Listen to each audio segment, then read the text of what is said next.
unit gift. The society is proudly running other various successful institutions in Delhi like Geeta Ratan Institute of Advanced Studies and Training, Geeta Ratan Children's Public School and the Sopan School. These institutions are well known among all stakeholders for quality education, decent infrastructure and location. These institutions are rated and ranked very high by various regulatory bodies. Geeta Ratan International Business School is affiliated to Indraprastha Guru Gobind Singh University, Delhi, and is approved by all India Council for Technical Education, Ministry of HRD, Government of India for Technical Programs, and Bar Council of India for Law Programs. The institution is conducting programs like MBA, MBA International Business, BBA General, both first and second shift, BA LLB, and BBA LLB. GIPS has been graded A by National Assessment and Accreditation Council in second cycle. GIPS has been rated A+ by State Fee Regulatory Committee, a fee committee of Government of NCT of Delhi. GIPS has been rated highest grading A by Joint Inspection Committee of Government of NCT of Delhi and GGS IIT University since 2013 and till date. It has been rated Grade A by Academic Audit Cell of GGS IIT University since 2011 and till date.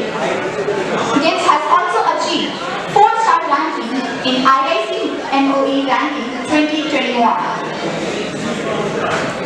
GIPS has been ranked as number 49 in top 150 business schools in India, 34 in top 100 private institutes in India, and 19 in top 20 non-business schools for its MBA program by the Times Business School Survey 2022.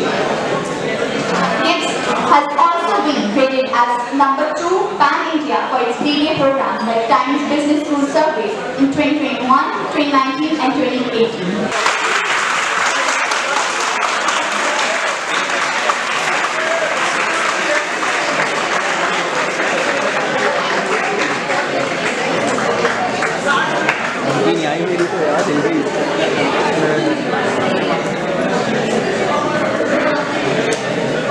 Welcome you, ma'am and sir. Please give it a clap, guys.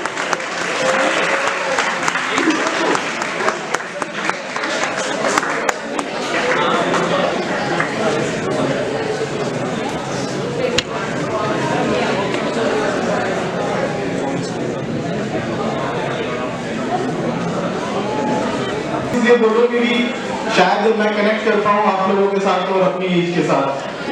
जो हमारा age group है, शराब, beer, अगर ये life में नहीं है ना तो शायद वो जो मजा जो कहते हैं ना वो मिसिंग होता है ना। कहीं पे भी पार्टीज में, किसी भी फंक्शन में अगर शराब नहीं है तो कहीं ना कहीं वो जो मिसिंग है, वो जो मजा है वो रह जाता है। तो मैं सीधे ही ना प्रोग्राम को लोग स्टार्ट करते हैं और प्रोग्राम हमारा कुछ इस तरह से रहने वाला है। अगर आप लोग थोड़ा सा शांत होंगे और कनेक्ट करेंगे तो क्या पता मैं अपनी बात को रख पाऊँ।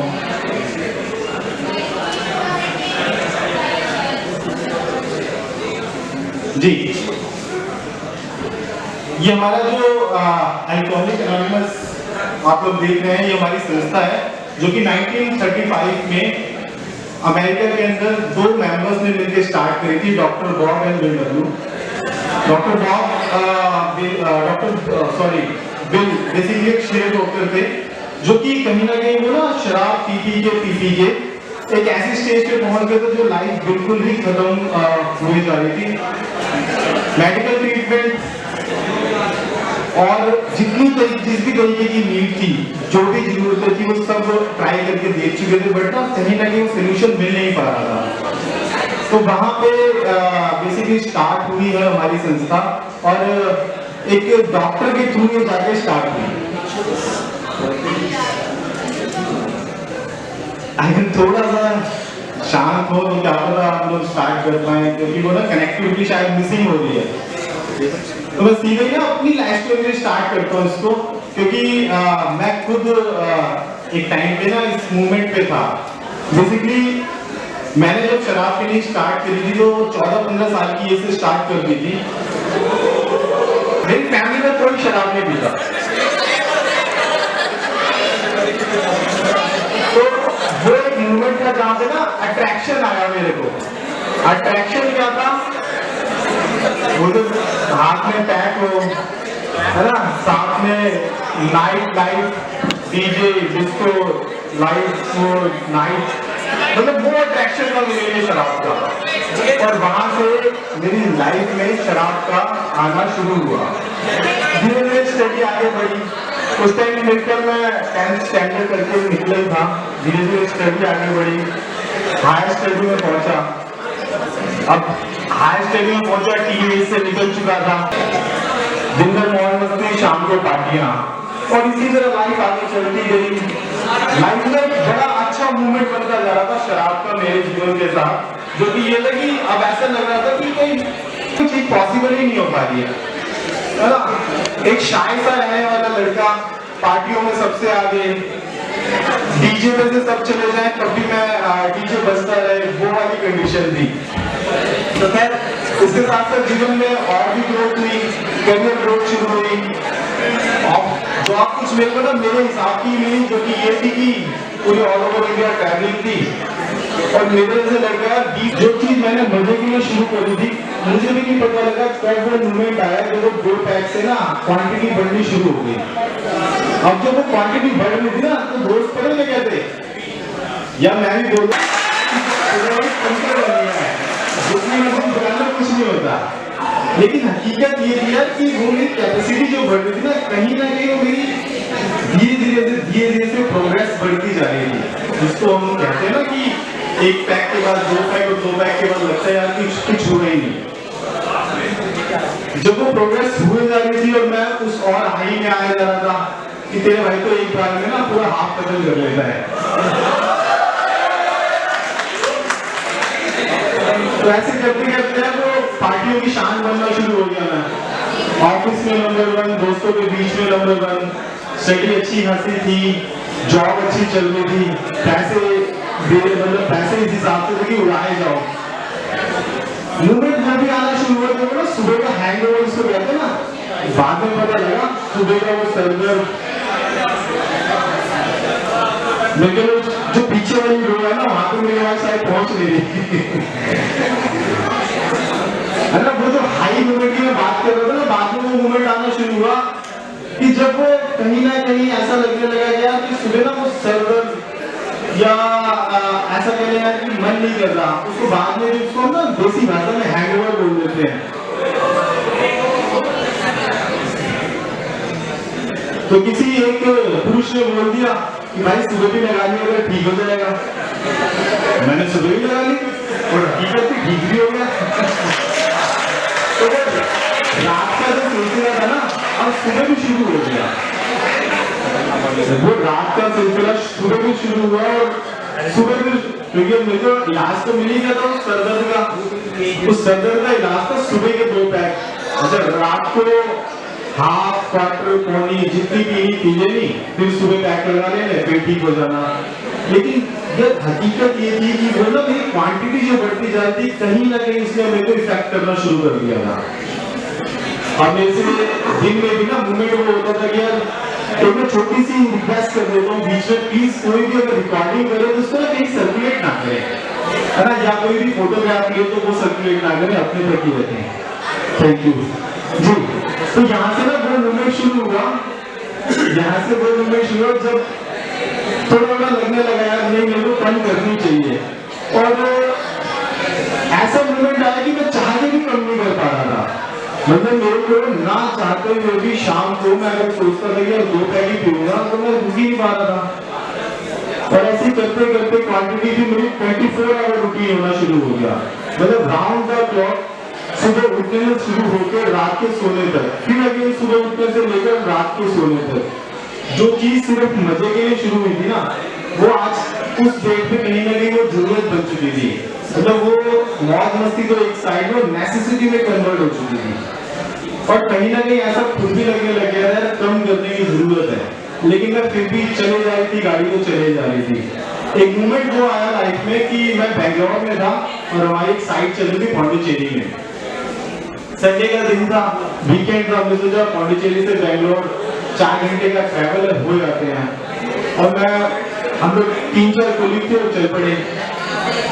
जब वहां पे पहुंचे तो मुझे वहां का पहुंचने तक का तो याद है, क्योंकि सब यही बात करते जा रहे थे कि चाय सस्ती है वहां पे, सॉरी चाय महंगी और बियर सस्ती है।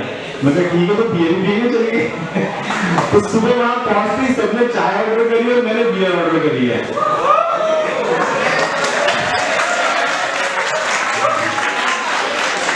लेकिन उस संडे के दिन के बाद में मेरे को याद दोबारा आया ना, उस मूवमेंट में 3 महीने बीत गए थे। जो मुझे नहीं पता उस दिन संडे मॉर्निंग की बियर पीने के बाद मैंने दिन में कितनी और बियर पी, मेरे साथ क्या क्या हुआ, क्या मूवमेंट था, मैं पौंडीचेरी से दिल्ली कैसे लौटा, मेरे को आज भी मेरी मेमोरी से 3 महीने गायब है। जब यहाँ पे मेरे को होश आया और याद करने की कोशिश करी तो कहीं ना कहीं ये पता लगा जी, तो कहीं ना कहीं ये पता लगा कि अगर जो शराब थी ना उसने मेरी माइंड पे ऐसा इफेक्ट किया था कि वो पूरी तरीके से कह सकते हैं लिटरली पागल हो गया था। यहाँ पे आकर पूरा मेंटली ट्रीटमेंट हुआ और सिर्फ इस वजह से वो जो रीजन था उसके पीछे का सिर्फ और सिर्फ अल्कोहल थी, सिर्फ और सिर्फ शराब थी, जो कि मैंने पीनी किस लिए शुरू करी थी, उस मजे के लिए, उस पार्टीज के लिए, उस एंजॉयमेंट्स के लिए। और वो मोमेंट था कि जब मैं एक बैग पे लेटा हुआ था पर समझ नहीं आता था कि मेरे साथ हुआ क्या, है ना। वहां से उसके बाद फिर धीरे धीरे वापस आया, रोज दोबारा से आना शुरू हुआ। तो यहाँ पे था ये जो अल्कोहलिज्म कहते हैं ना कि भैया एक बार अगर किसी नॉर्मल के साथ हो गया तो शायद ही वो कभी दोबारा ट्राई करे, लेकिन अगेन मैंने फिर 3 महीने बाद दोबारा से पी और इस बार और ज्यादा बुरी हालत थी मेरी। मतलब जो वो बेंगलोर वाला मेरा इंसिडेंट था, सेम वैसा इंसिडेंट अगेन दोबारा से वही रिपीट हुआ। तो यार यहाँ पे आके ना कहीं मुझे लगने लग गया था या तो क्या पता शायद आवाज पहुंच नहीं पाई है जी। तो वो कहीं ना कहीं लगने लग गया था कि आपको रुकना चाहिए, नहीं तो ये ना मामला बचेगा नहीं। मैं गूगल पे ऐसे कहीं पे सर्च कर रहा था और वहां से मेरे को इसका मैसेज मिला जो ये लिखा हुआ है संस्था का नाम अल्कोहलिक अनोनिमस। इन्होंने सिंपल सा मुझे बताया कि आप यहाँ पे आइए, कुछ मीटिंग्स होती हैं हमारी, यहाँ पे आके बैठिए सुनिए। मुझे लगा यार, क्योंकि ना मेरे घर वाले सब चीज ट्राई कर चुके थे, झाड़ फूक, डॉक्टर्स, बात यह है कि जैसे डिजीज के बारे में बात हो रही है, एक भाई ने आपको अपनी लाइफ स्टोरी बताई। इस बात को समझने की जरूरत है कि शुरुआती दौर पे बहुत मजेदार है शराब, बहुत हाई है, बहुत पार्टीज है, डिस्कोज है, लाइट्स है, म्यूजिक है, सब कुछ है। लेकिन जब प्रोग्रेस करती है ना तो हम कुछ लोग ऐसे हैं जो आगे किसी पे 5-7 लोग बैठे हैं, हम लोग 10 साल से अल्कोहलिक्स अनोनिमस के साथ जुड़े हुए हैं और 10 साल में हमने वो सिचुएशन देखी है कि घर में बच्चे लहूलुहान पड़े हैं, जिनको इंजरी हो गई है, कुछ हो गया है, लेकिन वो सब उन्हें परवाह नहीं है उस बात की, वो उसे शराब के लिए पैसा चाहिए। यहाँ तक ये भी सिचुएशन आ गई कि कई बार वाइफ को मार्केट में बिठा दिया फिर भी वो शराब पी रहा है ना। शुरुआती तौर पर बहुत मजेदार लगता है, बहुत फनी लगता है, थोड़ा सा आप लूट भी कर सकते हो, शोर भी मचा सकते हो, है ना। भाषा भी हमारी देसी सी है ना। और जब शराब की बात हो और देसी नाम ना आए ये तो ठीक नहीं है, देसी तो आना जरूरी है। लेकिन जब ये मजे से निकलते हैं और उसके बाद ऑब्सेशन में पहुंचती है कहानी, तो मामला इतना सीरियस हो जाता है कि बच्चों को खाना नहीं मिल रहा है, लेकिन वो शराब के ठेके पर बैठे हुए हैं।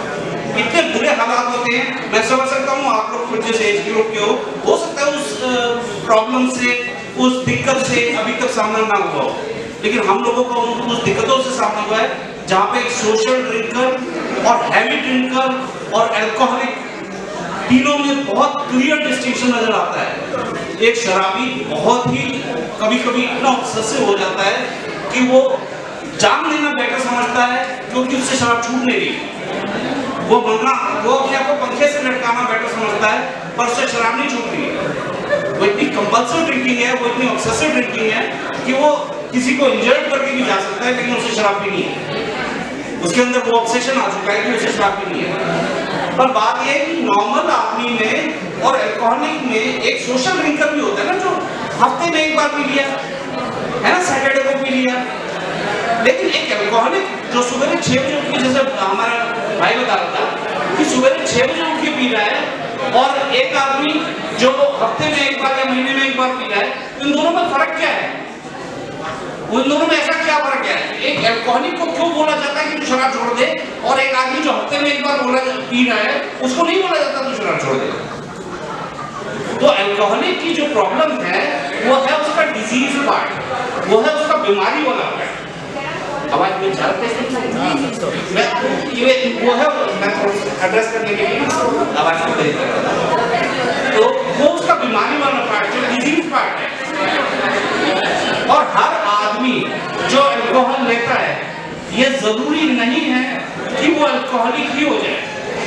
ऐसे भी लोग हैं जो हफ्ते में एक बार पीते हैं, जैसा मैंने आपको पहले बताया। लेकिन जो चीज आपको बीमारी से और नॉर्मल ड्रिंकिंग से अलग करती है वो है डिजीज पार्ट। और डिजीज के 3 मोस्ट इंपॉर्टेंट पार्ट है। Number 1 most important part, physical craving. शरीर के अंदर, हमारी बॉडी के अंदर अल्कोहल के प्रति, हम लोग जो अल्कोहलिक हैं, हमारी बॉडी के अंदर अल्कोहल के प्रति ऐसी एलर्जी है जो थोड़ी सी अल्कोहल जाने के बाद हम रुक नहीं पाते हैं। We keep on drinking। और ऐसा आपने अक्सर सुना होगा कि लोगों के घरों में बोलते हैं अभी आ रहा हूँ 5 मिनट में, बस लास्ट पैक चल रहा है ना, अभी आ रहा हूँ, लास्ट बियर चल रही है। लेकिन वो वहां से निकल नहीं पा रहा है क्योंकि उसे पता ही नहीं है कि वो कितनी और पिएगा। अभी आ रहा हूँ, बस 5 मिनट आ रहा है ना, छोड़ भी नहीं पाता है। वजह ये उस बीमारी का second most important part, that is mental obsession. Mental obsession का मतलब, मेरी गर्लफ्रेंड ने मुझे डिच कर दिया था छोटी उम्र में, आप कराइए। मेंटल ऑब्सेशन का ड्रिंकिंग कराती रहती है। आदत जो है ये हमसे छूट नहीं पाती। आमिर जी, पहली बात ये है कि ये बहुत गलत फहमी है कि ये आदत है। आदत जो होती है वो व्यक्तिनिष्ठ होती है, व्यक्ति के ऊपर निर्भर होती है, लेकिन ये आदत नहीं है, ये बीमारी है। अभी साइंस में ये पता चला है कि कुछ अनुवंशिक गुण होते हैं जो जीन्स में होते हैं, जिनकी वजह से ये बीमारी होती है। जैसे डायबिटीज की बीमारी, जी डायबिटीज होता है कि भाई पहली दफा शक्कर खाने के बाद उसका इरादा नहीं होता है कि आगे चलकर मुझे डायबिटीज बनना है। उसी तरह से कोई भी शराबी जब पहली दफा शराब पीता है वो सोचता नहीं आगे चल के मैं शराबी बनूं, लेकिन उसके शरीर में कुछ ऐसे धीरे धीरे कुछ बदलाव आने शुरू करते हैं जो उसे पता नहीं रहते। जब इंसान पहली दफा शराब पीता है तब उसके दिमाग में अल्कोहल के रिसेप्टर्स तैयार हो जाते हैं। अभी ये रिसेप्टर की संख्या हर एक शराब पीने की जो एक ओकेजन है उसके साथ बढ़ती जाती है, रिसेप्टर बढ़ते जाते हैं। नॉर्मल इंसान में वो रिसेप्टर निकाल देने की प्रक्रिया भी होती है।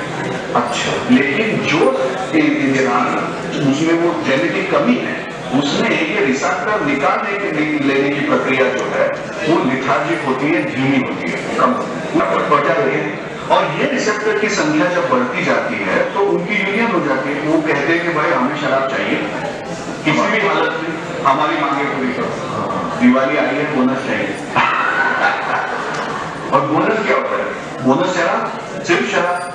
तो कुछ भी, आपकी सेहत कैसी है, आपकी फाइनेंशियल स्टेटस कैसी है, उससे भी आपके घर में कोई बीमार है, ये सब कुछ अलग हो जाता है। और मुझे समझ में आता है कि मुझे सिर्फ अभी मेरी बीमारी पूरी करनी है। और ये बीमारी मुझे हो रही है